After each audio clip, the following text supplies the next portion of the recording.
자, 이번에 그 열량계 또는 열의 출입에 대한 문제 한번 풀어봅시다. 열량계에 대한 설명이다. 열량계는 화학 반응에 출입하는 열량을 측정하는 장치 맞죠? 통열량계보다는 오히려 간이열량계가 열 손실이 많은 거고요.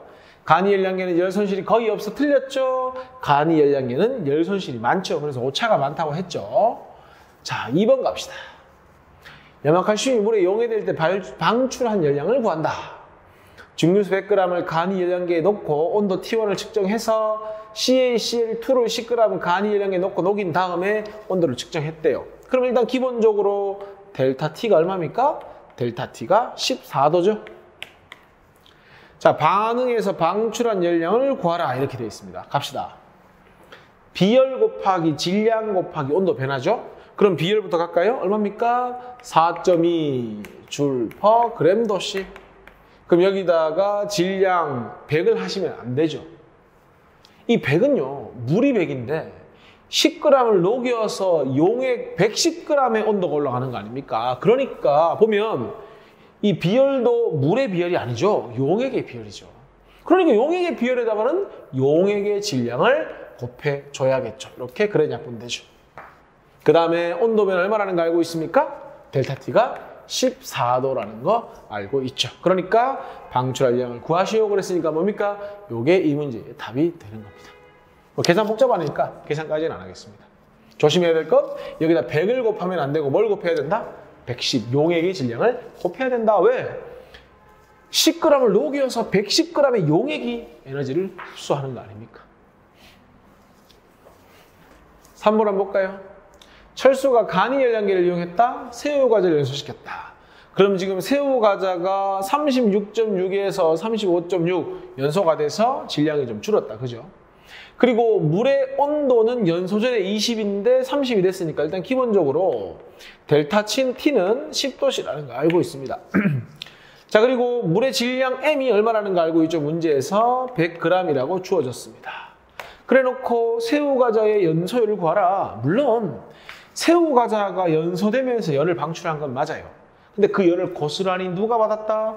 물이 흡수했다고 보는 거 아닙니까? 그러니까 새우과자의 연소열은 결국 누가 흡수했다? 이 물이 흡수한 열량과 같다라는 걸 이용하겠다는 얘기죠. 그럼 우리는 결국 물이 흡수한 열량을 구하면 되죠. 자, 물의 비열 얼마입니까? 문제에서 얼마라고 주어졌죠? 4점이라고 주어졌죠. 그러면 계산하면 되죠. 4.2 자, 줄이죠? 줄 퍼 그램 도씨. 여기다가 질량 100g 곱하고 온도 변화 10도씨를 곱하면 그램 도씨. 도씨 날라가죠? 그러면 4.2 곱하기 1000이니까 얼마입니까? 4200 줄이 될 거고요. 만약에 킬로줄을 묻는다면 자 보세요. 4.2 킬로줄 이렇게 답을 하시면 틀립니다. 왜냐면요. 단위를 한번 볼까요? 킬로줄 퍼 그램이라는 건 새우 과자 1g 연소했을 때 발생한 열을 구하는 거죠. 근데 이거 보세요. 36.6에서 35.6이 됐으니까 확인하는 겁니다. 얘를 1g으로 나눠야 답이 되는 겁니다. 사실 물론 답은 똑같죠. 하지만 이 경우는 마침 1g이 연소됐기 때문에 답이 같은 거지만 2g, 3g 연소되면 뭐 할 수 있습니까? 충분히 실수할 수 있습니다. 꼭 확인해서 문제를 풀도록 합니다. 됐죠? 자, 5번. 메탄올이 연소할 때 방출한 열량을 구한다. 마찬가지입니다. 여기 보면 줄 퍼 그램이라고 돼 있으니까 뭘 의미하는 겁니까? 메탄올이 1g 연소됐을 때 방출한 열량 이런 뜻입니다. 쭉 보면 지금 보니까 간이 열량계죠? 그러면 보세요. 4.2가 뭡니까? 비열이죠? 그 다음에 100g은 뭡니까? 물의 질량이죠? 그럼 이 자리에 뭐가 들어가야 되겠습니까? 바로 물의 온도 변화 델타 T가 들어가줘야 되죠. 그러면 이 분자는요. 메탄올이 연소했을 때 방출한 열입니다. 근데 우리는 뭘 알고 싶죠? 1g이 방출한 열을 알고 싶으니까 만약에 이 값이 10g이 연소했다면 10으로 나눠줘야 되고 5g이 연소한 거라면 5로 나눠줘야 될 거 아닙니까? 그러니까 이 B 자리에 뭐가 들어가야 됩니까? 바로 메탄올 CH3OH에 누가 들어가줘야 된다? 바로 질량이 들어가줘야 된다. 더 찾아볼까요? A엔 뭐가 들어가야 된다고요? A에는 온도 변화가 들어가야 된다고요. 그리고 B, 분모에는 연소한 CH3OH가 들어가줘야 되겠죠?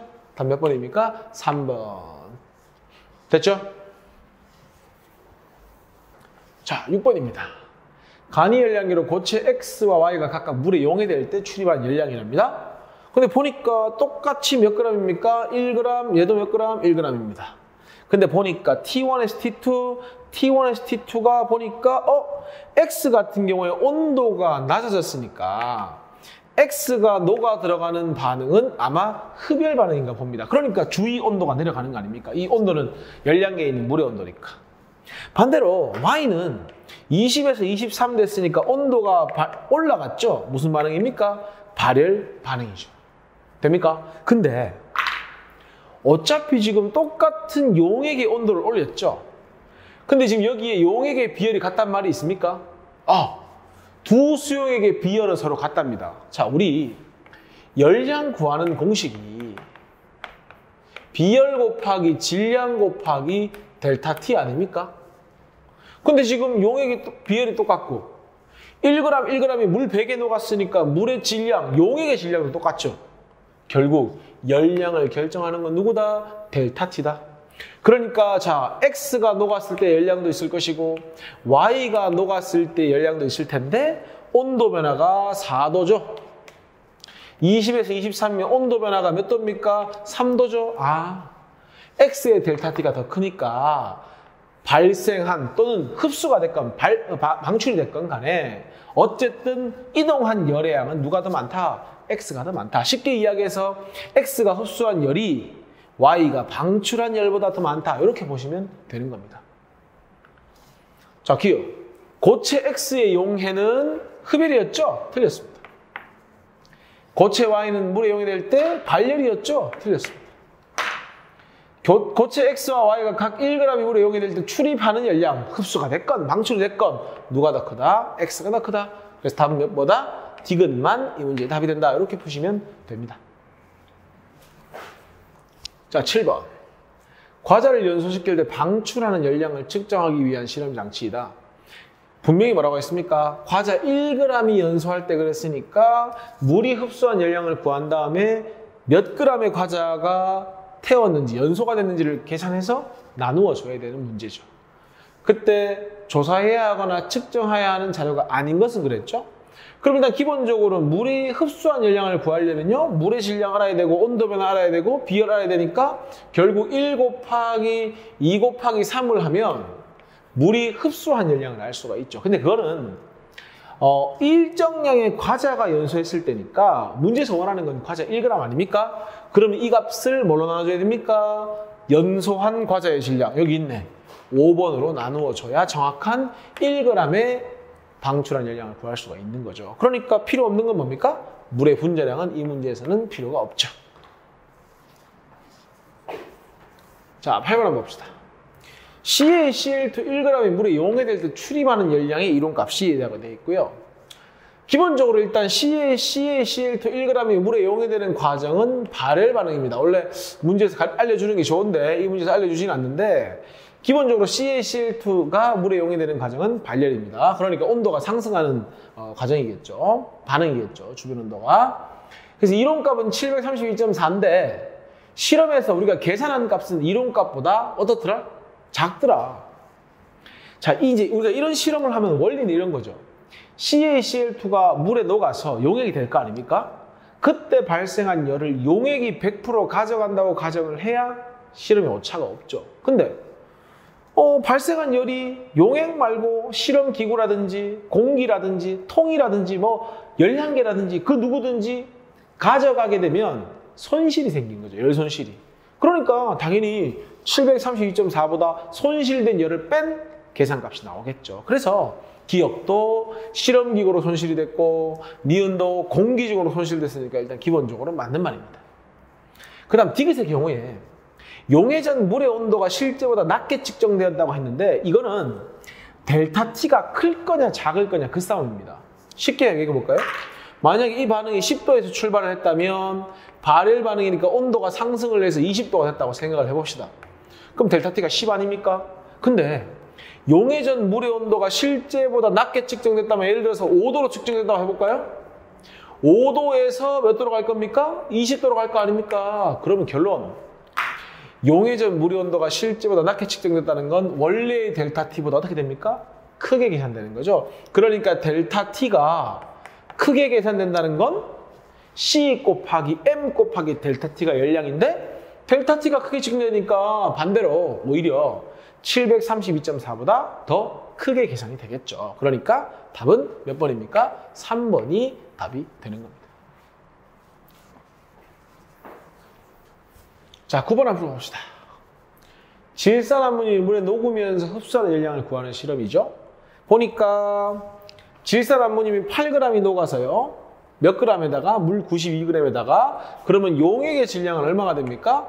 용액의 질량은 100g이 되겠죠.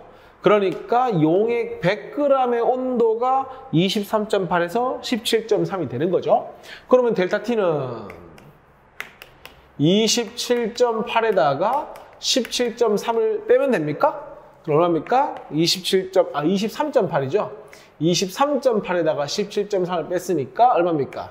6.5도씨가 바로 델타 T가 되죠. 그러면 온도 변화 알고 용액의 질량 알고 비열 아니까 바로 계산합시다. 비열 4줄/g 도씨에다가 용액의 질량 몇 g입니까? 100g이죠. 곱하기 델타 T 6.5도씨. 도씨 약분되고 그램 약분되고. 계산할까요? 4, 5, 20, 4, 6이 24니까 26. 그러면 2600줄이 될 거고요. 만약에 킬로줄로 한다면 2.6킬로줄이 되겠죠. 항상 조심하라고 했죠? 지금 내가 계산한 값은 질산암모늄 몇 g이? 8g이. 그러니까 뭐 이게 두 값 다 같은 값이니까요. 질산암모늄 8g이 용해할 때 흡수한 열입니다. 만약에 문제에서 1g당 그랬으면 이 값을 8g으로 나누어 주면 됩니다. 답 한번 찾아볼까요? 기억. NH4NO3 용해 반응은 흡열이다. 왜? 주변 온도가 낮아지니까. 나에서 NH4NO3의 일부가 용해되지 않고 남아있다면 용해 과정에서 에너지를 흡수하는데 에너지가 어떻게 되겠습니까? 덜 흡수가 되겠죠. 그러면 온도가 17.3까지 낮아질 수가 없죠. 덜 낮아지겠죠. 그러니까 마지막 값이 17.3보다는 높게 측정이 돼야죠. 됩니까? 디귿. NH4NO3 1몰이 용해할 때 출입한 열량입니까? 선생님 방금 말했죠? 2.6은 8g이 용해할 때니까 1몰이 용해할 때면 이 2.6이라는 값을요 뭘로 나눠줘야 됩니까? 몰수로 나눠줘야 되죠. 아까 문제에서 화학식량이 얼마라고 했어요? 80이라고 했죠. 그러니까 8g을 화학식량 80으로 나누면 이게 뭐가 됩니까? 몰수가 되죠. 결론, 이게 몇 몰이에요? 0.1몰이니까 질산암모늄 0.1몰이 용해되면 2.6을 흡수하니까 1몰당 얼마 흡수한다? 26kJ를 흡수한다. 그러니까 디귿에 1몰이 용해할 때 출입하는 열량은 2.6kJ이다. 틀렸습니다. 뭐라고 해야 됩니까? 26kJ이다. 이렇게 하셔야 되니까 틀렸죠? 답은 됩니까? 3번이 답이 된다. 이렇게 푸시면 됩니다. 자, 마지막입니다. 10번 봅시다. 동그라미 칠까요? 통열량계. 통열량계는 항상 화학 반응에서 발생하거나 흡수한 열을 요 안에 들어있는 물도 흡수하지만 누구도 통도 같이 흡수한다는 걸 생각하셔야 됩니다. 보니까 25도에서 1000g 채우고 메탄올 1g을 연소시켰다. 아마 물의 온도와 통열량계 온도가 높아지겠죠. 그리고 내가 델타 T의 경우에 물이나 통이나 똑같다고 했죠. 왜? 물과 통은 맞닿아 있기 때문에 서로 열을 주고받거든요. 결국은 항상 그러니까 시간만 충분하면 온도가 같아집니다. 그거를 열적으로 평형에 도달했다고 표현한다고 했죠. 그러니까 델타 T는 하나로 계산할 수 있다. 그 얘기까지 했습니다. 그러면 결국 끝난 후 물의 온도 40, 통열량계 온도가 반응 전에 25죠? 결국 반응 전 통이든 물이든 25, 반응 후 통이든 물이든 40이니까 온도 변화는 결국은 25에 40이니까 15가 되는 겁니다. 자, 기억. 물의 비열과 열량계의 열용량을 알아야 연소율을 구할 수 있다. 연소율은요, 물이 흡수한 열과 누가 통이 흡수한 열 둘 다를 알아야 되거든요. 자, 물이 흡수한 열을 알려면 물의 비열 알아야 되죠. 비열. 그 다음에 물의 질량 여기 있네. 그 다음 물의 온도 변화는 25에 40이니까 됐습니다. 통열량계는 어차피 비열 질량 모르더라도 열 용량을 알면 비열과 질량을 안 거죠. 온도 변화 아까 봤잖아. 25에 40. 그럼 기억 맞는 말이죠. 니은. 메탄올이 연소할 때 발생한 열량은 물이 얻은 열량과 같다. 맞는 말 같지만 틀렸죠. 물이 얻은 열량에다가 또 뭘 계산해 줘야 됩니까? 통열량계가 얻은 열량도 계산을 해줘야 되니까 틀린 말입니다. 물의 온도를 측정할 때 물과 열량계는 열적 평형을 이룬다고 가정한다. 맞는 말이죠. 그래서 항상 물과 열량계가 뭐가 같다? 델타 T는 결론적으로 동일하다. 그래서 문제들 보면 물 따로 통 따로 온도 변화 안 줍니다. 하나만 주는 겁니다. 왜? 열적 평형을 이룬다고 가정하기 때문에. 답은 뭡니까? 기억되으시니까 3번이 답이 되는 겁니다. 그래서 많이 어렵진 않은데 이렇게 좀 사소하게 실수할 만한 게 있으니까 그것만 잘 잡으셔가지고 정리하시면 됩니다. 수고하셨습니다.